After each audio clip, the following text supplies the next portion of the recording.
තමයි මේ රටේ අද පවත්වාගෙන යන ජාත්‍යන්තර පාසල් නමින් හඳුන්වන ක්‍රියාවලිය.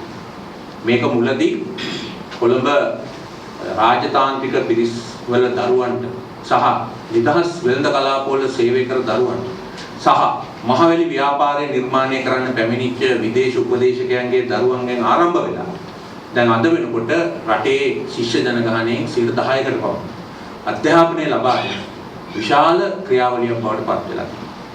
ඒක අපේ රටේ අධ්‍යාපන පනතට අනුව නිර්මාණය වෙච්ච ක්‍රියාවලියක් නෙවෙයි.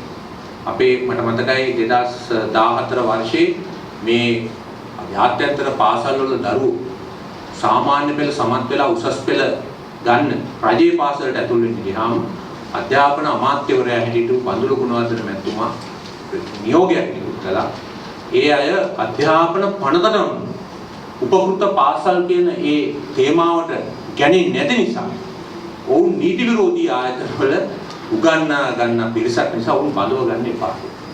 නීතියේ අර්ථයෙන් ගත්තම ඒ පාසල් වලට කිසිම නීත්‍යානුකූල තත්වයක් නැහැ.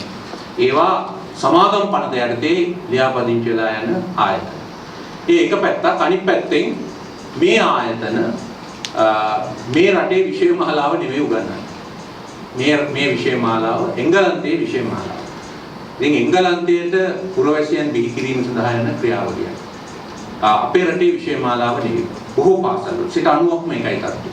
ඒ නිසා අපි දැන් මේ නිදහස් අධ්‍යාපනයේ රජයේ පාසල් ගැන කතා කළාට මෙවැනි පාසල් විශේෂයක් ඇති වෙලා ඒක රටේ සැලකිය යුතු ප්‍රතිශතයකට ගමන් කළා. මම මේ වසරකට කලින් ගියා මේ එවැනි පාසලක තාග ප්‍රදාන උත්සවයකට ගියාම මම බැලුවාම මම දැක්ක අතිවිශාල ත්‍රිවිල් ප්‍රමාණයක් තියෙනවා. බැලුවාම ඇත්තටම අපේ ත්‍රිරෝද රත රියදුරන්ගේ දරුවෝ විශාල වශයෙන් මේ පාසල් වලට ඇතුළු වෙලා. ඒ වගේම ආගමික මට්ටමින් පවත්වගෙන යන විශාල පාසල් ප්‍රමාණයකුත් මේකට ඇතුළු වෙලා තියෙනවා. මේ මෑතදී ආවා නිගම ප්‍රදේශයේ වෙනි පාසලක පවත්වාගෙන යන ඒ ආගමික මධ්‍යස්ථානයකින් ගිය සිසුවන් 7 දෙනෙක් සිරියාවේ ISIS ත්‍රස්තවාදීන් සමග සටන් කරමින් සිටින බවට වාර්තා වෙලා ඒ නිගමේ කොච්චිකඩේ පාසලට ගියාම අවසානයේ එක ජාත්‍යන්තර පාසලක් කියලා වාර්තා වුණා. ඉතින් මේ වගේ මේ තාමත්ම අවිධිමත් භාවයකින් යුතුව මේ පද්ධතියක් පැතිරීගෙන යනවා. අපි දැන් තීරණයක් ගන්න ඕනේ. රටක් හැටියට. මගේ මේ අදහස් මම කියන්න ඕනේ අපේ මේ ආණ්ඩුවේ අදහසක කැබිනට් මණ්ඩලයේ අදහසක් නෙවෙයි. මේවා මගේ පුද්ගලික අදහස්, ඒ වගේම මම නියෝජනය කරන දේශපාලන ව්‍යාපාරය අදහස් ඇටියට. දැන් මේ පාසල් රටේ දේශීය පාසල් බවට පත් කරන්න ඕනේ. රටේ දේශීය පාඨමාලාව උගන්වන පාසල් බවට පත් කරන්න. ඒක තමයි ප්‍රධාන මූලධර්මයේ විරුද්ධයි. ඊළඟට ඒවට යම් ප්‍රමිතියක් ඇති කරන්න ඕනේ. ඒ වගේම ඒවට මුදල් අය කිරීම ගැන කිසියම් ආකාරයක පාලනයක් ඇති කරන්න ඕනේ. ඒවා ලාභ උපයන ව්‍යාපාර නෙවෙයි. ඒවා ජනතාවට සේවයක් සැලසෙන ක්‍රියාදාමයක් බවට පත් කරන්න. මම හිතනවා මේ උගක් පාසල් වල අයිතිකරුවොත් ඒවට එකඟ වෙනවා ඇති. ඉතින් ඒ නිසා මේ අවස්ථාවේදී මෙතනින් මේක අපි ආරම්භ කරන්න ඕන. පාසලෙන් මේක ගැන මේ නිකම් බොරු සටන් පාට කියලා අපි වැඩක් නැහැ. මෙවැනි පාසල් ප්‍රමාණයක් තියෙනවා. රටේ ජනගහනයේ දරුවන්ගේ 10%ක් ඒවා ඉගෙන ගන්නවා.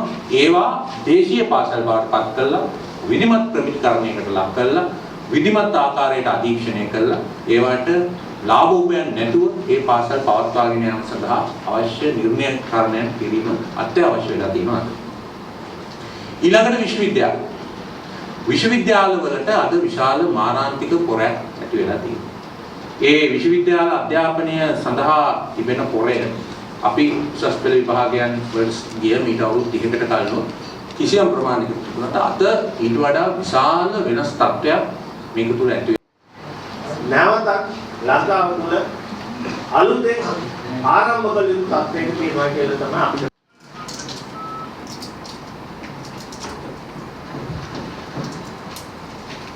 ගෞරව අමාත්‍ය පාටලි චම්පික රණවක